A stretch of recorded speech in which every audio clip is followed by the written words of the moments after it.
Generally ઘણા બધા લોકોને બિસ્કિટ ખાવા ખૂબ પસંદ હોય છે અને બહારના બિસ્કિટ લઈને ખાતા હોય છે, પણ બહારના બિસ્કિટમાં કાર્બોહાઈડ્રેટ્સ ભરેલા હોય છે અને પરિણામે હાડકાનું કેલ્શિયમ ચૂસી લે છે અને હાડકાને પાવડર બનાવે છે, તો તે બિસ્કિટ ખાવા સેફ નથી.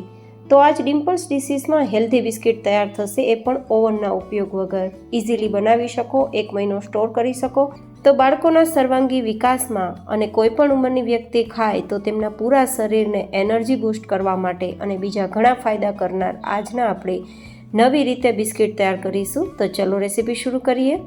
તો જેમના માટે પહેલી સૌથી હેલ્ધી સામગ્રી લેશું અને તે છે ગોળ, જે આપણે 4 ચમચી જેટલો લેશું. હવે તેની અંદર આપણે લગભગ અડધા ગ્લાસ જેટલું પાણી મિક્સ કરી અને ગોળને આ રીતે ચલાવશું તો એકદમ સરસ પાણી ઓગળી જશે અને ગોળનું પાણી તૈયાર થઈ જશે. ગોળની અંદર આયરન અને કેલ્શિયમ જેવા કેટલાય મહત્વના પોષક તત્વો રહેલા હોય છે, જે શરીર માટે ખૂબ ફાયદા કરનાર છે અને સ્પેશિયલી પાચનને બેસ્ટ કરે છે, હિમોગ્લોબિન વધારે છે, ઇન્સ્ટન્ટ એનર્જી બૂસ્ટ કરે છે અને મેટાબોલિઝમને બૂસ્ટ કરીને વજન પણ ઘટાડવામાં મદદરૂપ થાય છે. તો ગોળનું પાણી છે તેને એકવાર ગાળી લેશું, જેથી કોઈ પણ પ્રકારની ઇમ્પ્યુરિટી હોય તો નીકળી જાય, કાં મોટો ટુકડો હોય તો તે પણ નીકળી જાય. હવે બીજી હેલ્ધી સામગ્રી લેશું, અડધા કપ જેટલા તલ. તલની અંદર પણ ભરપૂર માત્રામાં પોષક તત્વો રહેલા હોય છે, જે હાડકાને મજબૂત કરવામાં, સ્કિન અને વાળને ગ્લો કરવામાં, ખરતા વાળને અટકાવવામાં અને કેલ્શિયમ પૂરું પાડતા હોવાથી કેલ્શિયમને લગતા પ્રશ્ન હોય તો પણ તે સોલ્વ કરનાર છે. સાથે અડધા કપ જેટલું નારિયેળનું છીણ લેશું, જે પણ એનર્જી બૂસ્ટર છે, માથાના દુખાવાને બેલેન્સ કરનાર છે, યાદશક્તિ ભરપૂર આપનાર છે. કે ચપટીક જેટલી આપણે નમક ઉમેરી દઈશું, જેથી ટેસ્ટ સારો આવે. અને હવે સૌથી વધુ હેલ્ધી સામગ્રી લેશું, 2 કપ જેટલો બાજરાનો લોટ. બાજરાની અંદર પણ આયરન અને મેગ્નેશિયમ જેવા ખૂબ ફાયદા કરનાર પોષક તત્વો હોય છે, સાથે ફોસ્ફરસ અને ફાઇબરનું પ્રમાણ પણ વધારે હોય છે, જેથી શરીરને ઉર્જા પણ આપે છે, પાચન બેસ્ટ કરે છે અને હિમોગ્લોબિનનું સ્તર પણ વધારે છે. સાથે હાડકાના દુખાવામાં પણ ખૂબ ફાયદા કરનાર છે, કારણ કે હાડકાને લોખંડ જેવા મજબૂત બનાવે છે. હવે આ બધી સામગ્રીને પાણી ઉમેર્યા વગર ભેગી કરવાની છે. જરૂર મુજબ પાણી ઉમેરી શકો છો, પણ લગભગ જરૂર નહીં લાગે અને શક્ય હોય તેટલો કડક લોટ તૈયાર કરવાનો છે. ગાઈઝ, આજની બધી સામગ્રી જે ભેગી કરી છે ઓલમોસ્ટ ગરમ પ્રકૃતિવાળી છે, પણ આપણે દરરોજના 1 થી 2 બિસ્કિટ ખાવામાં લેવાના છે, જેથી આપણા શરીરને ગરમી નહીં મળે પણ ફાયદા મળશે. તો બિલકુલ ચિંતા ના કરતા કે આજે બનાવી રહી છું તે બિસ્કિટ ગરમ પ્રકૃતિના હોવાથી ગરમી વધી શકે છે. કોઈ પણ વસ્તુને વધારે પ્રમાણમાં ખાવાથી શરીરને નુકસાન થાય, પણ પ્રમાણસર લેવાથી તેની જરૂરિયાત પણ પૂરી થતી હોય છે. હવે આ બધું જ મિશ્રણ ભેગું થઈ ગયા બાદ આ રીતે મસળીને સ્મૂધ તૈયાર કરવાનું છે, જેથી એકદમ સરસ બિસ્કિટનો શેપ આપી શકીએ. જો હાથમાં લોટ ચીપકતો હોય તો એકવાર તેલ અથવા ઘીથી હથેળીને ચીકણી કરી લેવાની ને પછી આ રીતે મસળતા જઈને એકદમ સરસ મજાનું થેપલી જેવું તૈયાર કરવાનું.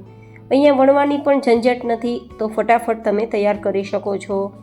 બાજરો અને ગોળ બંને મિક્સ થતાં ગમે એટલો ટાઈટ લોટ બાંધશો તો પણ સ્ટીકી જ લાગશે, કારણ કે બાજરામાં ગ્લુટન નથી હોતું.